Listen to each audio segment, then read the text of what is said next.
Hello everyone, मैं राजेश भंडारी आप सबका स्वागत करता हूं अपने चैनल इलेक्ट्रिकल अड्डा में। आज जो मैं आप सबके सामने नेक्स्ट वीडियो लेके आया हूं वो लेके आया हूं क्लास 12th के जो फिजिक्स का पेपर है, ठीक है, यूके बोर्ड का, वो लेके आया हूं आपके पास। ठीक है, तो ये जो आपका है 2023 का ही है, पिछले साल का ही पेपर है, तो लेटेस्ट पेपर है। तो यहाँ से आपको पता लगेगा कि किस तरीके से क्वेश्चन जो है एग्ज़ाम में पूछे जाते हैं। ठीक है, और अगर आपने ये क्वेश्चन कर लिया तो लगभग आपका क्या है, आपको पता चल जाएगा कि आपको किस तरीके की आपकी तैयारी चल रही है। ठीक है, बहुत अच्छे क्वेश्चन इसके अंदर पूछे गए हैं, ठीक है, जिनके आने के चांसेस बहुत ज़्यादा हैं दोबारा। तो इन क्वेश्चनों को आपको ज़रूर करना चाहिए। ठीक है, तो बाकी ये कि आप जितने ज़्यादा पेपर सॉल्व करोगे उतना ज़्यादा आपकी प्रैक्टिस होगी। ठीक है, पेपर सॉल्व करने से क्या होता है, प्रैक्टिस होती है आपकी, आपको पता लगता है कि आपने कितना पढ़ा है, कितना आपको ज़रूरत है और पढ़ने की। ठीक है, जब आप पेपर देखोगे और आपको लगेगा हाँ मैं इसमें से इतने क्वेश्चन कर सकता हूँ या मैं पूरे कर सकता हूँ, तो आपको अंदाज़ा लग जाता है कि मेरा जो प्रिपरेशन है वो किस तरीके से चल रही है। ठीक है, तो अगर देखें इसमें क्वेश्चन, तो इसमें कुछ पहले ऑब्जेक्टिव क्वेश्चन पूछे गए हैं। तो जैसे इलेक्ट्रॉन वोल्ट किसकी यूनिट होती है, ठीक है, तो ये एनर्जी की यूनिट होती है आपकी।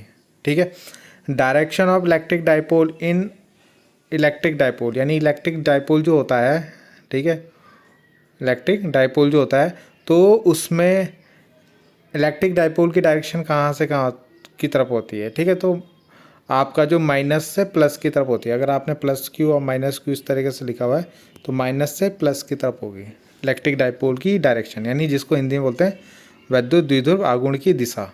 ठीक है, अगला क्वेश्चन देखते हैं। अगले क्वेश्चन में क्या पूछा गया है कि एक लेंथ एक मेटेलिक वायर की कितनी आर आर जो दिया है 50 ओम दिया है। ठीक है, आपने उस वायर को खींचा, मान लो ये वायर थी पहले, अब उस वायर को खींच के कितना कर दिया, 2 टाइम्स कर दिया, यानी डबल कर दिया। ठीक है, पहले अगर इसकी लेंथ एल थी, अब कितनी हो गई 2L। तो जब लेंथ डबल होती ना, तो वायर का जो एरिया होता है वो हाफ हो जाता है। कितना हो जाता है, हाफ। वो आपको पता ही है, अगर मान लो कोई तार इतनी मोटी थी पहले, ठीक है, और अगर आप उसको खींच के डबल कर दो तो पतली हो जाएगी, पतली हो जाएगी मतलब एरिया उसका आधा हो जाएगा। तो अगर मैं फॉर्मूला लगाऊँ R=ρL/A, ये फॉर्मूला होता है। यहाँ पे R की वैल्यू आपको 50 दे रही है, कितनी 50 दे रही है, कितनी दे रही है 50, ρL/A, यही फॉर्मूला यूज़ होता है। इसे बना लेंगे फर्स्ट इक्वेशन। ठीक है, अगर मैं दोबारा यही फॉर्मूला लगाऊँ, कब, जब उसने लेंथ कितनी कर दी डबल, तो L की जगह रखूँगा मैं 2L, और एरिया एरिया ये एरिया जो है उसको कर दूँ हाफ, है ना। यही तो फॉर्मूला होता था R=ρL/A। तो ये जो L है उसको मैं डबल कर दूंगा, क्योंकि उसने बोला डबल कर देने लेंथ को, तो डबल कर दिया। और जब इसी लेंथ डबल करोगे एरिया क्या हो जाएगा, हाफ, एरिया आधा हो जाएगा, यानी जो क्षेत्रफल है वो आधा हो जाएगा, A/2 हो जाएगा। तो अगर आप इसको सॉल्व करोगे तो कितना हो जाएगा, ये 2 पर जाएगा, 2 हो जाएगा। ठीक है, L/A होगा इंटू 4 हो जाएगा, है ना। ये 2 जब यहाँ ऊपर जाएगा तो 4 हो जाएगा मल्टीप्लाई में। तो R' बराबर कितना आएगा, देखो, अगर आप देखो रो L/A की वैल्यू कितनी थी फर्स्ट इक्वेशन से, रो L/A की वैल्यू 50 है, तो इसकी जगह मैं पूरा 50 रख दूंगा इंटू 4, तो कितना हो जाएगा, 200 हो जाएगा आपका। ठीक है, तो इसका जो आंसर आएगा 200 आएगा आपका। ठीक है, तो जो नया रेजिस्टेंस बनेगा वो कितना बनेगा, 200 ओम का बनेगा। अगला क्वेश्चन है कि जब भी आपका रिफ्रैक्शन होता है, रिफ्रैक्शन मतलब अपवर्तन होता है, हिंदी में अपवर्तन बोलते हैं, तो इनमें से कौन सी चीज़ चेंज नहीं होती, तो आपकी फ्रीक्वेंसी चेंज नहीं होती, यानी आवर्ती, आवर्ती में कोई भी परिवर्तन नहीं होता। ठीक है, मैं हिंदी इंग्लिश दोनों में आपको बता रहा हूँ। ठीक, अगला है कि मूविंग चार्ज, ये बहुत क्वेश्चन पूछा जाता है, हर एग्ज़ाम में पूछा जाता है। ठीक है, बहुत बार पूछा जाती है आपके बोर्ड में। तो इसका आंसर होता है electric field and magnetic field. जो मूविंग चार्ज होता है, जब चार्ज मूव करता है तो दोनों बनाता है, इलेक्ट्रिक फील्ड भी और मैग्नेटिक फील्ड। और जब चार्ज आपका एक जगह में रहता है तो वो केवल क्या बनाता है, इलेक्ट्रिक फील्ड बनाता है। ठीक है, इनमें से कौन सा सब्सटेंस ऐसा है जहाँ पे डोमेन पाए जाते हैं, डोमेन को हिंदी में भी डोमेन ही बोलते हैं, तो फेरोमैग्नेटिक जो मटेरियल होते हैं उनके अंदर डोमेन पाए जाते हैं। ये तो मैंने पढ़ाया भी आप लोगों को। ठीक है, देखो बहुत सारे क्वेश्चन ऐसे हैं जो मैंने पहले के आपको करवा रखे हैं, ये भी करवा रखा है। अगर आप पुराने पेपर पढ़ोगे ना, जितने भी मैंने करवा रखे हैं, जितने भी आप प्ले लिस्ट में जाके देखोगे तो उन सब में ये क्वेश्चन आपके हो रखे हैं पहले के, ठीक है। वही क्वेश्चन देखो दोबारा भी आ रखे हैं। लेंज लॉ जो है वो किस क्वांटिटी पे डिपेंड है? Conservation of, based on the conservation of physical quantity, तो कंजर्वेशन ऑफ एनर्जी, ठीक है, यानी ऊर्जा संरक्षण के सिद्धांत पर कार्य करता है ये, हिंदी में बोलेंगे तो। अगर कोई आपका स्टेप अप ट्रांसफार्मर है, स्टेप अप ट्रांसफार्मर कब होता है? जब प्राइमरी वाइंडिंग कम और सेकेंडरी वाइंडिंग ज़्यादा हो जाती है, ठीक है, तभी तो स्टेप अप होता है ट्रांसफार्मर, यानी ऊंचाई ट्रांसफार्मर, ठीक है। तो उसमें होता है मोर होगा आंसर। तो सेकेंडरी वाइंडिंग जो होगी, यानी सेकेंडरी कॉइल जो होगी वो प्राइमरी से ज़्यादा हो जाएगी, तब आपका स्टेप अप बनता है। अगला है what is the intensity of electric field inside a hollow charge spherical conductor, यानी कोई होलो स्पेरिकल चार्ज कंडक्टर है तो उसके अंदर इलेक्ट्रिक फील्ड कितना होता है? उसके अंदर इलेक्ट्रिक फील्ड 0 होता है आपका। एक एक नंबर वाले क्वेश्चन है, ठीक है। अगर आपने डिस्टेंस बढ़ा दिया प्लेट के बीच का तो कैपेसिटेंस में क्या फ़र्क पड़ेगा? अगर आप फॉर्मूला देखो के एप्सिलॉन ए अपॉन डी, ये फॉर्मूला होता है। तो अगर आपने दो प्लेट होती हैं, दो प्लेटों के बीच की डिस्टेंस होती है डी, अगर ये बढ़ा दिया, अगर आप फॉर्मूले से देखो सिंपल, तो अगर यहाँ से डी बढ़ेगा तो सी क्या हो जाएगा? कम। सी क्या होता है? कैपेसिटेंस, धारिता, ठीक है, तो ये कम हो जाएगी अगर आप फॉर्मूले से देखो फॉर्मूला याद है तो आप इजीली निकाल लोगे। ए बढ़ाओगे तो सी भी बढ़ जाएगा, के बढ़ाओगे तो सी बढ़ जाएगा, मगर डिस्टेंस बढ़ाओगे तो सी कम हो जाएगा।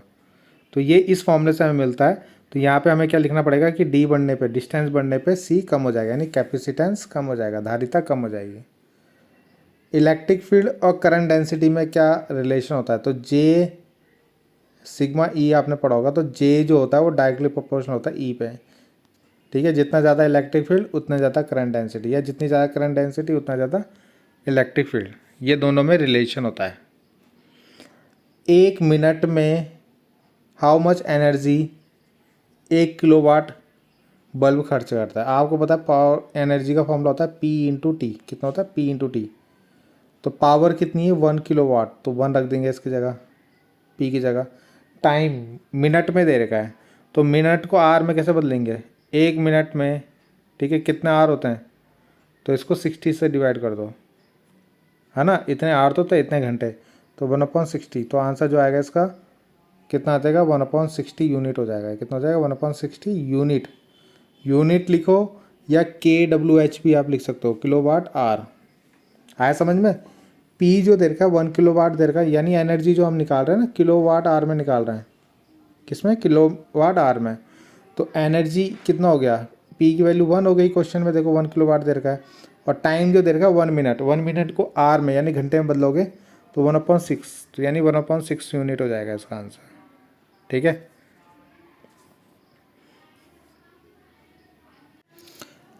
अगला क्वेश्चन है कि लॉरेंज फोर्स क्या होता है? तो लॉरेंज फोर्स का जो फॉर्मूला होता है F=, उसके अंदर इलेक्ट्रिक फील्ड मैग्नेटिक फील्ड दोनों आता है। तो इलेक्ट्रिक फील्ड यानी QE प्लस मैग्नेटिक फील्ड यानी QV×B, है ना। तो इस तरीके से लिखते हैं हम लॉरेंज फोर्स को। तो ये इसका आंसर हो जाएगा, ये इसका फॉर्मूला होता है, ठीक है, लिख सकते हो आप लोग। अगला क्वेश्चन देखो, बहुत अच्छा क्वेश्चन है कि ऐसी कौन सी वेव होती है जिसकी लॉन्गेस्ट और स्मॉलेस्ट वेव लेंथ होती है? यानी वेव लेंथ मतलब हिंदी में तरंग दैर्ध्य, तरंग। तो आपको ऐसी दो वेव लिखनी है जिसकी सबसे ज़्यादा और सबसे कम वेव लेंथ यानी तरंग दैर्ध्य होती है। तो सबसे ज़्यादा होती है रेडियो वेव की, किसकी? रेडियो। और सबसे कम होती है आपकी किसकी? गामा, गामा रे की, ठीक है। तो आप इसको याद रख सकते हो, अच्छा क्वेश्चन है। इसके बाद के जो है ना आपके 2-2 नंबर वाले क्वेश्चन है, तो ये आप लोग कर लेना इनको, ठीक है। बहुत से क्वेश्चन मैंने जो प्रीवियस आपकी वीडियोस बनाई ना उनके अंदर ये सारे क्वेश्चन के आंसर आपको लगभग मिल जाएंगे, ठीक है। तो अगर नहीं होगा, दिक्कत होगी तो बता देना, मैं इसका पेपर भी आपको सॉल्व करवा दूंगा। तो यहाँ पे क्या है, 3 चार्जेस दे रखे हैं आपको, ठीक है, जो किसी ट्राइंगल, इक्विलेटर ट्राइंगल के कॉर्नर पे, यानी ए यहाँ पे, बी यहाँ पे, सी यहाँ पे रखे हुए हैं, और सबकी साइड कितनी है? ए है। तो इलेक्ट्रिक पोटेंशियल निकालना है आपको। Find the electric potential energy of the system. इस सिस्टम की इलेक्ट्रिक पोटेंशियल एनर्जी आपको निकालनी है। बहुत अच्छा क्वेश्चन है, ठीक है। ऐसा ही क्वेश्चन आपका किस में भी आया था? पोटेंशियल एनर्जी निकालने के लिए फाइनल पेपर में भी आया था इनके, ठीक है, 2024 का जो फाइनल पेपर था उसमें भी आया था। Electric field line of force क्या होता है, यानी विद्युत चुंबकीय जो बल रेखाएं होती हैं आपकी, उनका मतलब क्या होता है, और बताना है कि वो दोनों एक दूसरे को इंटरसेक्ट क्यों नहीं करती, एक दूसरे को प्रतिच्छेद क्यों नहीं करती। ये तो आपका 10th का ही क्वेश्चन है, ठीक है।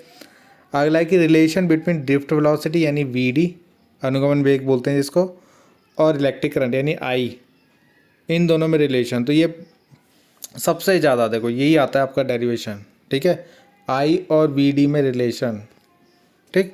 तो इसको ज़रूर कर लेना आप लोग। ये तो वैसे ज़्यादा नंबर में आनी चाहिए थी, मगर ये छोटे 2 ही नंबर में आपको दिया है। Explain the difference between electromotive force यानी ईएमएफ की डेफिनेशन लिखनी है, और टर्मिनल पोटेंशियल क्या होता है उसकी डेफिनेशन आपको लिखनी है, ठीक है। अगला है कि सर्कुलर करंट कैरिंग कंडक्टर जो होता है ना, जो वृत्ताकार आपका क्या होता है कॉइल होती है, उसके सेंटर पे कितना मैग्नेटिक फील्ड होता है, ये आपकी एक डेरिवेशन है, बहुत इंपॉर्टेंट डेरिवेशन है। ये भी है, आती है एग्जाम में, एक केंद्र पर निकालने के लिए और एक अक्ष यानी एक्सिस पर निकालने के लिए, ठीक है। एम्पेयर सर्किट लॉ क्या होता है, उसको मैथमेटिक क्या लिखना है आपको, एक्सप्रेशन लिखना है। तो ये भी बहुत सिंपल है, एम्पेयर का नियम लिखना है, उसको सॉल्व करके मतलब जो उसको लिखते कैसे हैं, ठीक है, वो आपको लिखना है। फ्राडे के नियम लिखने इलेक्ट्रोमैग्नेटिक इंडक्शन के, देखो कितना सिंपल क्वेश्चन है, ठीक है, 2 नंबर में आया थ्योरी में।